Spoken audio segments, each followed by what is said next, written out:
খুবই ম্যাটার করে টি-20তে এক্সপিরিয়েন্স। স্পিনাররা অনেক ভালো করতেছিল আমাদের জন্য 150 ইটস এ বিগ টোটাল। হয়ে অনেক অ্যাগ্রেসিভ ব্যাটিং করে, টু ব্যাক ম্যাচ হলে ওইভাবে উইকেট রেডি রাখাও টাফ। না, হ্যাট্রিক নিয়ে কোনো ধরনের চিন্তা ছিল না, ছিল যে ওভারটা ভালো করে শেষ করা এবং ওই বলটা বাউন্ডারিটা অনেক ইম্পর্টেন্ট ছিল, যে বাউন্ডারি ছাড়া যদি ওই বলটা করা যায় তাহলে হয়তো আমাদের রিকোয়ার রান রেটটা আরও স্ট্রং থাকবে। 150 রান খুলনার 146 রানে রংপুরকে আটকাতে পারবে এরকম মনে হচ্ছিল? আসলে আমরা যখন ব্যাটিং করতেছিলাম তখন উইকেটটা অনেক ডিফিকাল্ট ছিল ব্যাটসম্যানদের জন্য। স্পিনাররা অনেক ভালো করতেছিল, উইকেট অনেক হেল্প ছিল, সিমাররা অনেক হেল্প পাচ্ছিল। তো আমাদের জন্য 150 it's a big total for this wicket. But after that উইকেটটা একটু আস্তে আস্তে ভালো হওয়া শুরু করে। বাট আমরা আই থিঙ্ক আমাদের বোলিং ডিপার্টমেন্ট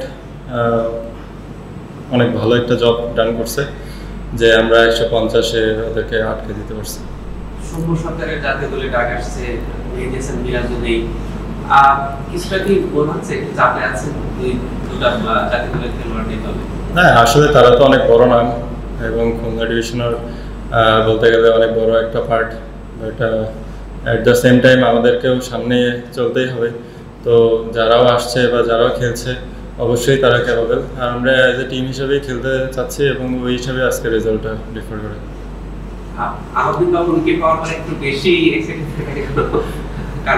আসলে বাবু ভাইয়ের সাথে আমার বলতে গেলে হোল রংপুর টিমের সাথে আমার অনেক ভালো সম্পর্ক। তো বাবু ভাই অনেক অ্যাগ্রেসিভ ব্যাটিং করে, তো ওনার উইকেটটা অনেক ভাইটাল উইকেট ছিল ওই মোমেন্টে, কারণ উনি থাকলে হয়তো বা গেমটা অন্যরকম হতে পারতো।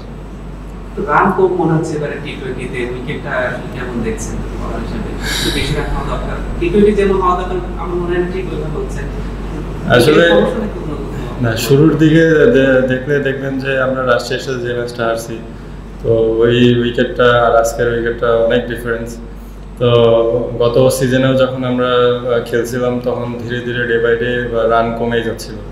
তো এখন যত রেগুলার খেলা হচ্ছে মনে হয় যে উইকেট আরও ভালো পরিচর্যা করতে পারলে হয়তো উইকেটটা একটু ভালো থাকবে। আসলে ব্যাক টু ব্যাক ম্যাচ হলে ওইভাবে উইকেট রেডি রাখাও টাফ।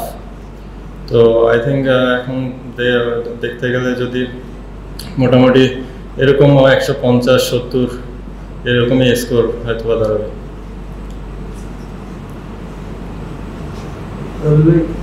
আপনাদের দলের মিথুন আছেন, ক্যাপ্টেন মিথুন ভাই, তারপর জিয়া ভাই এক্সপেরিয়েন্স ক্যাম্পেইনার, ওনাদের কাছ থেকে আপনারা যারা আছেন আপনারা কেমন সহযোগিতা, কেমন টিপস পান? আসলে আমাদের ড্রেসিং রুমটা অনেক ভালো, মানে এক্সপিরিয়েন্স এবং পজিটিভ একটা ড্রেসিং রুম। এখানে কোচ যারা আছেন তারাও অনেক লেজেন্ডারি প্লেয়ার, তুষার ইমরান ভাই, সৈয়দ রাসেল ভাই, তো ওনাদের থেকে শুরু করে মিথুন ভাই, জিয়া ভাই, সৌম্য দাদা ছিলেন।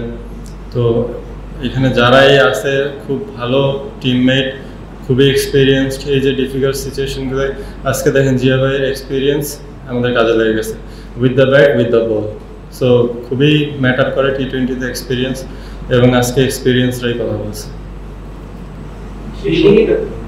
সেই সময়টাতে যখন 11 রান লাগে তখন আসলে টিম মিটিংটা কি ছিল, আর জিয়া রহমানের হাতে বল তুলে দেওয়ার সিদ্ধান্ত কিভাবে নাম হলো এবং ওভারঅল আসলে এটা ক্যাপ্টেন্স কল, অ্যান্ড ডেফিনেটলি উনি এক্সপিরিয়েন্সের ভ্যালুটাই এখানে করছে এবং তার যে প্রেডিকশনটা ছিল এটাই 100% ক্যারি করছে। অ্যাজ স্পিনার তো আপনি হেল্প পেয়েছেন, সো আপনি বলছিলেন যে পেসার আচ্ছা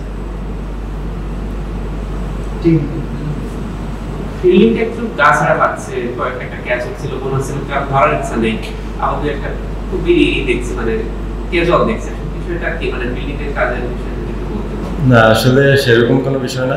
যখন মাঠে সবাই নামে আসলে কিছু কলের মিস কল ছিল, যে দলের সাথে আসলে যায় না জি, এখানে দুইটা ফিল্ডারের মাঝখানে একটা কল ছিল, তো এখানে মিসআন্ডারস্ট্যান্ডিং ছিল। বাট আমরা যারাই মাঠে নামছি সবাই ওভারঅল চিন্তা করছি গেমটা এনিহাও আমাদের জিততে হবে। তো এখানে দু একটা মিস্টেক হবে, এটা আবার সর্ট আউট করবো, আবার নেক্সট ম্যাচে দেখা যাবে যে আবার নতুন কোনো মিস্টেকস হইতে পারে। তো একটা খেলায় মিস্টেক হবেই, বাট বেটার টিম তারাই যারা মিস্টেকগুলোকে ওভারকাম করে নতুন মিস্টেক করে এবং ওখান থেকে শিক্ষা নিয়ে আবার সে নেক্সটে ভালো কিছু ট্রাই করে।